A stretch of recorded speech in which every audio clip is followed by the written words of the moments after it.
Ang mangroves ay mga uri ng punong kahoy na matatagpuan sa mga baybayin at estuaryo, kung saan ang tubig dagat at tubig tabang ay nagtatagpo. Mahalaga ang mga mangroves dahil sila ay nagsisilbing proteksyon laban sa malakas na alon at bagyo, pati na rin bilang tahanan ng iba't ibang uri ng hayop at isda.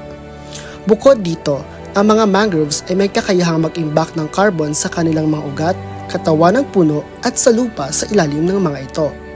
Ang konsepto ng blue carbon ay tumutukoy sa kakayahan ng mga mangroves, seagrass at mga kagubatan sa baybayin na mag-imbak ng carbon dioxide mula sa atmosfera at mapanatili ito sa loob ng mahabang panahon. Sa ganitong paraan, ang mga mangroves ay isang mahalagang bahagi ng solusyon sa pagbabago ng klima.